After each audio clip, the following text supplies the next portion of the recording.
नमस्कार दोस्तों, कुवैत में गीता और रामायण को अरबिक भाषा में ट्रांसलेट करके पढ़ाया जा रहा है, जिससे इन पाकिस्तानी पोरकियों का इस्लाम खतरे में आ गया है। दोस्तों, कुछ दिन पहले मोदी जी कुवैत के दौरे पर गए थे और मोदी जी को कुवैत का बहुत बड़ा अवार्ड दिया गया। इससे भी इन आसमानी कौम को मिर्ची लग गई है। भाई, ये पाकिस्तानी इस बात से ज़्यादा परेशान हैं, इस्लामिक कंट्रियों में भारत और मोदी जी को क्यों इम्पोर्टेंस दी जा रही है। पाकिस्तान इस्लामिक कंट्री होने के बाद भी पाकिस्तान को कोई नहीं पूछता। और दोस्तों, असल में भारत की तरक्की इन पाकिस्तानियों को हजम नहीं हो रही। दोस्तों, इसी पर देखते हैं पाकिस्तानियों की नौटंकी। नए हो तो सब्सक्राइब करो, वो जो लाल वाला बटन है उसके साथ स्कैम करो या फिर महफिल जमाओ। तो आओ यार शुरू करते हैं बिना किसी बकचोदी के। 43 इयर्स के बाद कोई इंडियन लीडर जो है वो कुवैत विजिट पर गए हैं और वहां हम देख रहे हैं कि किस तरह उनका वार्म वेलकम किया जा रहा है। हम देख रहे हैं कि गुजरते वक्त के साथ मुस्लिम ममालिक जो है वो इंडिया के करीब और पाकिस्तान से दूर होते जा रहे हैं। क्या कहना चाहेंगे? जी मैम, इस हवाले से हम सबसे पहले तो ये कह सकते हैं कि इंडियंस की इस टाइम पे जो सबसे पहली कोशिश यही है कि वो पूरी दुनिया में अपना सिक्का जमाए। और इस हवाले से वो दुनिया के जितने भी बड़े लीडर्स हैं, आप देख सकते हैं कि सिर्फ कुवैत नहीं, उनकी कोशिश है कि वो सऊदीया के साथ भी अपने तल्लुकात मजीद बढ़ाते जा रहे हैं। इधर वो पूरे इस्लामी ममालिक के साथ अपने तल्लुकात को मजबूत कर रहे हैं। इसकी सबसे बड़ी वजह तो ये है कि जो ये अरब कंट्रीज है, इनके पास सबसे पहले तो ये ऑयल के ज़खायर बहुत ज़्यादा है। बिल्कुल, जिस भी कंट्री के पास ऑयल के ज़खायर होते हैं, जाहिर सी बात है उसकी इकॉनमी जो है बहुत हाई होती है। और हम देख सकते हैं कि पूरी दुनिया में जो जितना भी ऑयल की प्रोडक्शन है वो इसी क्रूड ऑयल से होता है, जो कि इन अरब ममालिक से निकल रहा है इस टाइम पे। तो इंडियंस की यही कोशिश है कि वो इन ममालिक से वो चीज़ें अपने कंट्री में लाएं और अपनी इकॉनमी को मज़ीद बूस्ट करें। इस सज्जन को क्या तकलीफ है भाई? और बूस्ट करने के बाद अपने आप को एक स्टेबलाइज कंट्री के तौर पर दुनिया के सामने पेश कर सकें। सर नो डाउट आप ये भी देखें ना कि ऑलरेडी इंडिया जो है मुस्लिम ममालिक के ऊपर छाया हुआ है। हमने देखा कि पिछले साल दुबई के अंदर इंडिया के प्राइम मिनिस्टर नरेंद्र मोदी ने एक हिंदू मंदिर का इफ्तिताह किया। उसके अलावा आप सऊदी अरेबिया के साथ उनके ताल्लुकात देख रहे हो। अब देखें कुवैत के अंदर 2 ऑथर्स ने रामायण और जो उनकी महाभारत है उनको अरबी में ट्रांसलेट किया, यानी कि वहाँ के लोग इंडियन कल्चर के बारे में और हिंदुइज्म के बारे में जानना चाहते हैं, तो इन किताबों को जो है अरबी में ट्रांसलेट किया गया है। इस वाले से तो मैं ये बात करूंगा कि ये तो सबसे पहले उम्मत मुसलमान के लिए बहुत बड़ा अलमिया है कि वहाँ पे कुवैत में रह के वो एक इस्लामिक कंट्री नो डाउट, और वहाँ के लोग ये जानना चाहते हैं कि इंडियन मजहब कैसा है, हिंदू मजहब कैसा है, और वो हिंदुओं के बारे में सर्च कर रहे हैं। इसके बजाय इसके कि वो इस्लाम के बारे में पढ़े, इस्लाम को सर्च करें, इस्लाम के बारे में देखें कि वहाँ पास्ट में क्या चल रहा था, हमारे वो अबाउजदाद कैसे थे। वो उन चीज़ों को छोड़ के अब हिंदुइज्म की तरफ ज़्यादातर आ रहे हैं और वो ये जानना चाहते हैं कि हिंदुइज्म में क्या चल रहा है। तो ये उम्मत मुसलमान के लिए एक बहुत बड़ा अलमिया मेरा हिंदू मजहब को पूरी दुनिया में जो है वो प्रमोट किया जा रहा है। हालांकि हम बात करें तो मुसलमान जो है एक बहुत बड़ी तादाद में पूरी दुनिया में पाए जाते हैं, लेकिन हम देख रहे हैं कि महाभारत को, गीता को, रामायण को कई जो है अरब ममालिक के अंदर पढ़ा जा रहा है, अरेबिक में ट्रांसलेट किया जा रहा है, वहाँ के बच्चों को जो है गीता रामायण पढ़ाई जा रही है। जी, इस हवाले से यही बात की जा सकती है कि इसके लिए तो सबसे पहले उस कंट्री के हुक्मरानों को सोचना चाहिए कि हमारे कंट्रीज में चल के आ रहा है। बेटा तुम चाहते क्या? और दूसरे नंबर पे इंडिविजुअली पेरेंट्स को भी सोचना चाहिए कि वो बच्चों को किस तरफ लेके जा रहे हैं। देखिए, हम मुसलमान हैं, हमें नहीं पता कि हिंदुइज्म क्या है। हमने पढ़ा जरूर है उसके बारे में, जितना सुना है हमें उतना ही पता है, लेकिन हम कभी इतना डीपली नहीं गए कि हिंदुइज्म क्या है, ना ही हमें कोई तजस्सुस हुआ है उसके बारे में जाने। क्योंकि आपको पता है कि इंसान की साइकी है कि जब वो किसी चीज़ के बारे में जानना शुरू करता है ना, तो वक्त के साथ साथ ना उस चीज़ में घुसता चला जाता है। और एक टाइम ऐसा आता है कि वो अपने आप को चेंज करने की कोशिश करता है कि नहीं जी, जहाँ पे मैं था वो गलत था शायद, और जो अब चीज़ें आ रही है ये मेरे लिए नहीं है, तो मुझे इनको अडॉप्ट करना चाहिए। तो ये इंसान की नेचर में शामिल है कि वो हमेशा अडॉप्ट की तरफ जाता है, पिछली चीज़ों को छोड़ के वो कहता है कि मैं एक नई चीज़ अडॉप्ट करूँ। इंडिया अब सबकी माँ बनने वाला है। माँ बनने वाला है, सबकी मदर बनने वाला है इंडिया। देखिए, माँ जो होती है प्यार से समझाती है, और इंडियन जो है वो प्यारे लोग हैं और प्यार से बात करते हैं। अब वो देखे ना, अब मुसलमानों के 6 मुल्क इंडिया को अपना बड़ा बना रहे हैं, माँ को ला रहे हैं कि माँ हमारे सर पे बैठो तो हमारी कोई कदर होगी। जितनी इंडिया में माँ की इज्जत है, औरत की इज्जत है, इतना पाकिस्तान में नहीं है।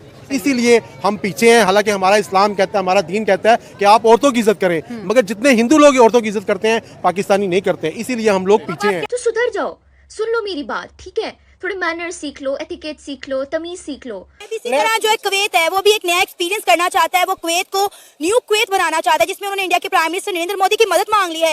मोदी साहब ने बोला ठीक है भाई, कोई घबराने की बात नहीं है, हमारे पास स्किल्स हैं, हमारे पास टेक्नोलॉजी है, हमारे पास मैन पावर है। और इसी जो है एजेंडे के तहत इंडिया के प्राइम मिनिस्टर नरेंद्र मोदी जो है वो कुवैत के विजिट पर गए हैं, क्योंकि कुवैत जो है वो खुद को डेवलप करना चाह रहा है, न्यू कुवैत बनाना चाह रहा है खुद को। जी बिल्कुल, इस हवाले से हम ये बात कर सकते हैं कि देखिए ना, जब भी चीज़ें होती है ना वो म्यूचुअल अंडरस्टैंडिंग के जरिए ही होती है।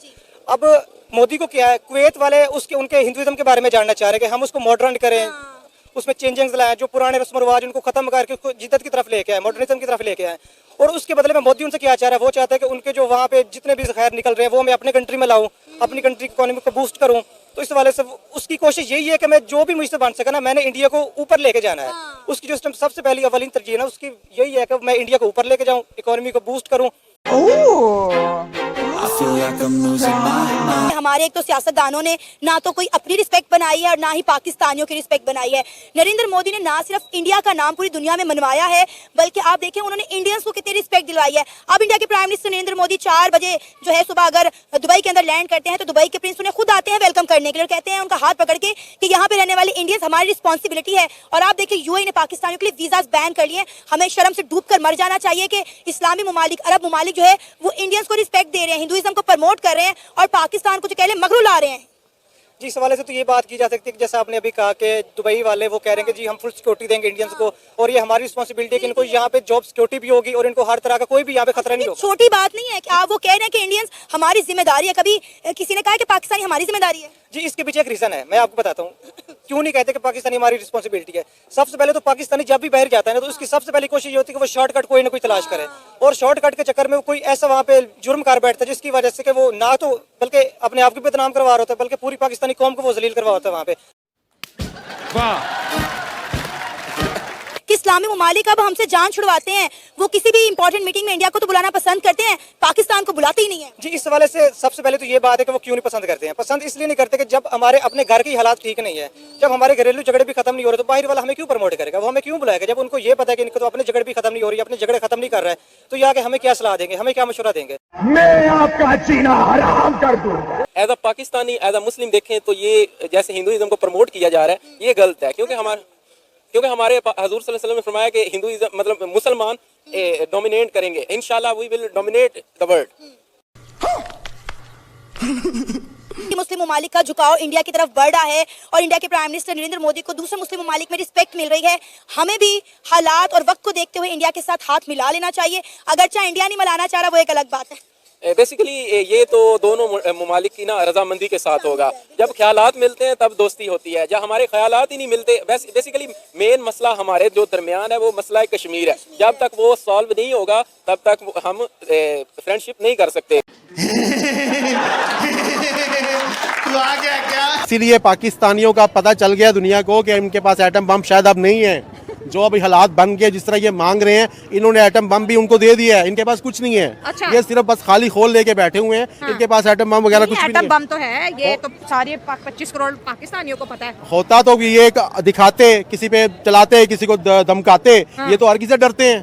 अच्छा। चलो इतने अगर एटम बम हमारे पास है तो थोड़े से उसमें से बेच के कर्जा उतार दो या उनको बिल्कुल खत्म कर दो, उनको किसी को दे दो। भाई एटम बम को हमने चाटना है जब हम वैसे ही मर रहे हैं, वबाओं से मर रहे हैं, बीमारियों से मर रहे हैं, भूख से मर रहे हैं। हमने अब एटम बम का क्या करना है? जिस दिन का हमने एटम बम भी के धमाके किए हैं उस दिन से पाकिस्तान पीछे होता रहा है। खत्म। अरबियों ने 2 किताबें बनाई थी, एक का नाम है रामायण और दूसरी महाभारत। उनका उन्होंने तर्जमा कन्वर्ट करके अरबी में कर दिया ताकि अरबी लोग पढ़ सकें। जैसे नरेंद्र मोदी अपने एयरपोर्ट से बाहर आए तो सीधा लेबर जो उनकी वहाँ पर काम कर रही है उनके साथ वो मिल बैठ के उन्होंने खाना खाया, उनसे हालो हवाल पूछा और अपना एक लीडर होने का हक अदा किया। आपने सबसे पहले घबराना नहीं है। सर अरब ममालिक इंडिया की तरफ क्यों इतना माइल होते हैं, इंडिया की तरफ क्यों देख रहे हैं? पाकिस्तान में भी तो हैं, अवाम भी हैं, बिजनेसमैन हैं, हमारी तरफ वो क्यों नहीं इतना देखते? सर बेसिकली बात यह है कि हम लोग मुसलमान का लेबल ज़रूर लेते हैं, लेकिन ईमानदारी में हम नीचे हैं। वो अच्छा। काफिर का लेबल लेके ईमानदारी में बहुत ऊपर है। वो आप अगर कोई चीज़ लेने जा रहे हैं ना, 10 रुपये की है तो आपको 10 की देंगे और जो मांगेंगे वो देंगे। ठीक है, आप यहाँ की चीज़ लेने जाएंगे, अब 10 की चीज़ आपको 20 में मिलेगी और जो मांग रहे हैं वो भी नहीं मिलेगी। ठीक है, गजब बेइज्जती है।